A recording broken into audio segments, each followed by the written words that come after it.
मैंने रिकॉर्डिंग का बटन की तो दबा दिया। ओके जनाब, ठीक है। अब मैं वापस से उस बुक को फ्लैश कर रहा हूँ आप लोगों के सामने।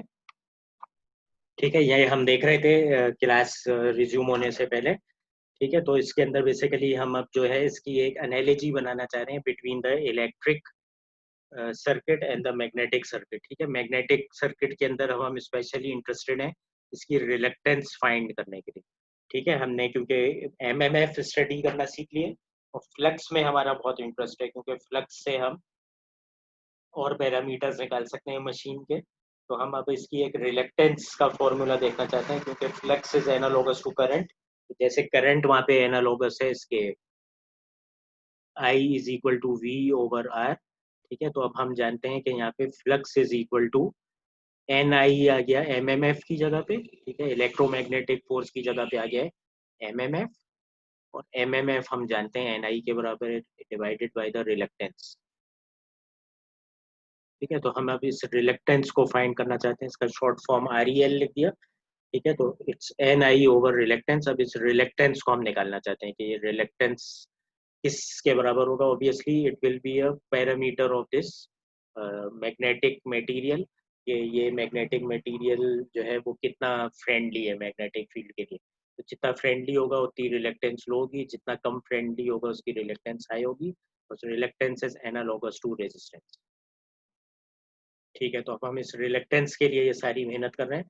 तो उससे पहले मैंने अभी आपको एक पैरामीटर बताया था कि मैग्नेटिक फील्ड इंटेंसिटी को हम कहते हैं एच।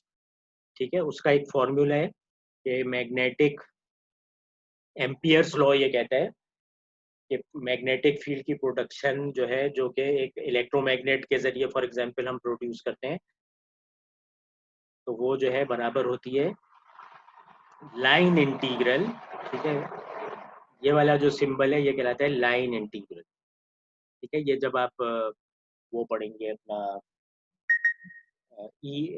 ईएमएफ का जब आप कोर्स पढ़ेंगे, ईएफटी कहते हैं यहाँ पे कीट में, इलेक्ट्रोमैग्नेटिक फील्ड थ्योरी, ये वाला कहलाता है लाइन इंटीग्रल।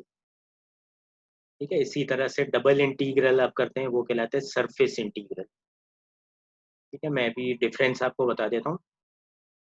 इसी तरह से ट्रिपल इंटीग्रल आप करते हैं वो कहलाता है वॉल्यूम इंटीग्रल। ठीक है, इंटीग्रल जो है basically it's a summing operation, ये तो सब आप समझते ही हैं। फॉर एग्जांपल आपने नेचुरली ये तो किया होगा कि area under a curve is the integral of that function. ठीक है, अगर ये कोई फंक्शन है F of T with respect to time, तो अगर आपने इसके अंदर का एरिया फाइंड करना है तो आप सिंपली कर देते हैं integral of F of T D T. ठीक है, इसी तरह से लाइन इंटीग्रल भी सिंगल इंटीग्रल होता है, लेकिन आप सम जो कर रहे होते हैं इसको अक्रॉस अ लाइन कर रहे होते हैं। सरफेस इंटीग्रल जो है वो डबल इंटीग्रल होता है, और ये जब यूज होते हैं जब आप दो डायमेंशंस के अंदर, ठीक है, दो डायमेंशंस के अंदर आप कोई एरिया फाइंड करना चाहते हैं, तो वो सरफेस इंटीग्रल के थ्रू होता है, जिसमें आप इस डायरेक्शन में भी समेट कर रहे हैं और इस डायरेक्शन में भी। ठीक है, इसमें देखें आप सिर्फ एक डायरेक्शन में चल रहे हो। ठीक है, तो इसमें आप दोनों डायरेक्शन में। और वॉल्यूम इंटीग्रल होता है जब आप तीनों डायरेक्शन के अंदर किसी चीज को सम करना चाहते हैं। आपके पास कोई 3 डायमेंशनल ऑब्जेक्ट है और इसका आप वॉल्यूम मेजर करना चाहते हैं, और आपके पास एक्स एक्सेस, वाई एक्सेस और जेड एक्सेस तीनों में आपने इसको सम लेके चलना है, तो ये कहलाता है वॉल्यूम इंटीग्रल। तो line integral is when you are summing anything across a line. ठीक है, अब इसमें और उसमें क्या फर्क है। ठीक है, इसमें और उसमें जो फर्क है वो मैं बताता हूँ आपको। इसमें देखें आप जो इसको सम कर रहे हैं वो आप कर रहे हैं एरिया अंडर दिस कर्व। ठीक है, लाइन इंटीग्रल में ये होता है कि आप इस इसके अक्रॉस आपने सम करना है कि इसकी लेंथ कितनी है। ठीक है, सिंपल में आप क्या फाइंड कर रहे हैं, एरिया अंडर द कर्व। इसमें एरिया नहीं करना, आपने इसकी लाइन की लेंथ को सम करना है। ये वाली चीज कहलाती है लाइन इंटीग्रल। ठीक है, तो ये आपको मैंने फर्क थोड़ा सा मोटा मोटा बता दिया। जब आप ईएफटी करेंगे तो ये चीजें और क्लियर हो जाएंगी आपको। ठीक है, तो you are basically taking a line integral in the Ampere's law.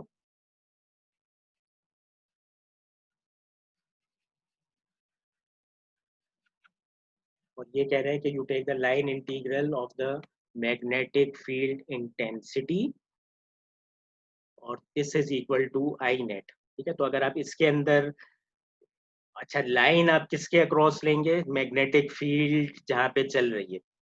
ठीक है, तो यहाँ पे देखें जो मैग्नेटिक फील्ड है अगर वो यहाँ से स्टार्ट होती है तो एयर में हम उसको जाने नहीं दे रहे, it is staying inside this hollow cuboid soft iron core. तो मैग्नेटिक फील्ड जो है जहां जहां पे ट्रेवल कर रही है उस लाइन के अक्रॉस, उस लाइन के अक्रॉस अगर आप मैग्नेटिक फील्ड इंटेंसिटी को सम करें तो आपको नेट करंट मिल जाएगा। ठीक है, तो फॉर एग्जांपल यहाँ पे आपको जो नेट करंट है वो क्या मिलेगा, एन आई। ठीक है, नंबर ऑफ टर्न्स, ठीक है, नंबर ऑफ टर्न्स ये रहे, और करंट जो है वो ये रहा। तो कितने टाइम्स आई मल्टीप्लाई वो क्या रहे, एन टाइम्स। यहाँ पे कोई आई है नंबर ऑफ टर्न्स और आई नहीं है, यहाँ पे कोई है नहीं है, यहाँ पे कोई है नहीं है। तो इस टोटल चक्कर में जो अक्रॉस द मैग्नेटिक फील्ड हम सम कर रहे हैं इसको लाइन इंटीग्रल, टोटल जो करंट है वो हमारे पास बनता है एन टाइम्स आई, और इसका जो प्रोडक्ट है वो बन जाएगा एच टाइम्स एल सी। ठीक है, क्योंकि इस पूरे की जो सम है लेंथ वो क्या है, एल सी के बराबर है, एच टाइम्स एल सी। ठीक है, क्योंकि हमें इसको इसलिए समेट अभी नहीं करना पड़ रहा कि हमें एल, एल जो है वो like a function, H is not available to us as a function of L, वरना हम बिल्कुल इसको इंटीग्रेट ही करते हैं। ठीक है, हमें ये पूरी जो लेंथ है वो पता है एल सी है, और इसके अंदर जो एच है मैग्नेटिक फील्ड इंटेंसिटी वो एच के बराबर है, तो H times L C is equal to N I. कोई सवाल है किसी बच्चे का? चलिए अटेंडेंस बताओ। ठीक है, सॉरी 5 मिनट में मैंने क्लास खत्म कर देनी है, आपकी नेक्स्ट शुरू होनी है।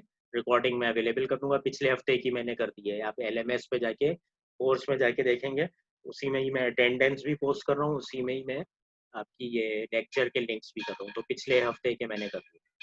ठीक है, एलएमएस में आप जाएंगे, वीकली कैलेंडर के अंदर आप जाके देखेंगे H times L C is equal to N I. ठीक है, ये जो फॉर्मूला है ये आपके पास आ गया।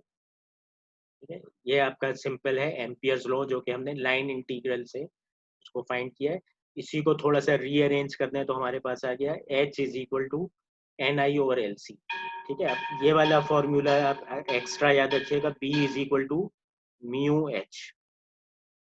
ठीक है, ये अब एच जो है वो हम यहाँ पे प्लग करके बी निकाल सकते हैं, और फ्लक्स किसके बराबर होता है, flux is equal to B times area. ठीक है, flux is equal to B times area, क्योंकि बी जो होता है वो फ्लक्स पर यूनिट एरिया के बराबर होता है। ठीक है, ये हमने पिछली क्लास में भी देखा था। तो बस ये फॉर्मूला अगर आपने याद कर लिया, B is equal to mu H, और म्यू किसके बराबर होता है, mu is a property of the soft iron core. ठीक है, इसको हम कहते हैं permeability of free space. Mu जो बराबर होता है वो होता है mu naught into mu R. ठीक है, तो म्यू हो गया permeability, mu naught is permeability of free space, mu R is relative permeability. तो जितना आपके पास मैग्नेटिक फ्रेंडली मटेरियल होगा उसका म्यू आर उतना ही हाई होगा। ठीक है, टिपिकल वैल्यूज जो है वो आप देखेंगे हंड्रेड्स या थाउजेंड्स में होती है सॉफ्ट आयरन के लिए, और इसकी जो वैल्यू होती है वो होती है 4 पाई इंटू 10 - 7 मेरा ख्याल से। ठीक है, म्यू की जो वैल्यू होती है ये रही, म्यू नॉट सॉरी, परमिएबिलिटी और फ्री स्पेस की जो वैल्यू होती है वो होती है 4 पाई इंटू 10 - 7 हेनरी पर मीटर, और म्यू आर जो होता है ये आपको गिवन होगा। ठीक है, ये जो रेशियो है ये आपको गिवन होगा ऑलरेडी, तो म्यू आप सिंपली निकाल लेंगे mu naught into mu R से। ठीक है, और बी जो है वो बराबर होते हैं म्यू एच के, ये मैंने अभी बताया था, बस ये टोटल आपको याद हो तो बाकी सब चीजें बैठती जाएंगी। ठीक है, और ऑब्जेक्ट क्या है हमारा, ऑब्जेक्ट ये है कि हमें रिलक्टेंस का फॉर्मूला फाइंड करना है in terms of these parameters. ठीक है, तो रिलक्टेंस फाइंड करने के लिए हमने ये सब चीजें इस्तेमाल करनी है। तो ठीक है, तो इसको हम आगे अगली क्लास में इंशाल्लाह लेके चलेंगे। यहाँ तक बस अगर आपने सीख लिया तो बस इसको अगली क्लास में लेके चलेंगे। बस मैं क्लास एंड कर रहा हूँ, आप अटेंडेंस अपनी नोट करा दें। क्लास लीडर मुझे क्लास के फौरन बाद आप व्हाट्सएप कर देना अटेंडेंस, और इंशाल्लाह इसको फिर नेक्स्ट क्लास में हम आगे लेके चलेंगे। ओके सर सर जी। सर सर मेरा क्वेश्चन ये इस कोर्स में नहीं है सर, वो मेरा कॉल अभी तक आपने अप्रूव नहीं किया सर। वो जीशान कह रहे हैं कि मुझे बार बार तंग मत करो, नाम क्या है आपने आपका? उनको भेजे। मैं सर सुमेर। आपका एक्स्ट्रा क्रेडिट आवर वाला फॉर्म मैंने दोबारा से रिमाइंडर वो भेजा था जीशान को कल, और आपको भी तो वो किया है मैंने सीसी।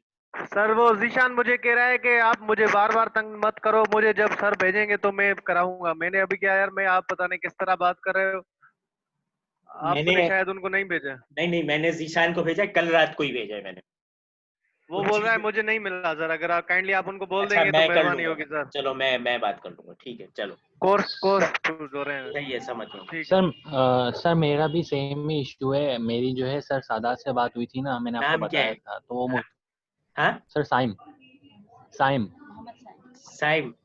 साइम जी जी आपका तो, आप वो फाइनल ईयर वाले हो ना अब तो?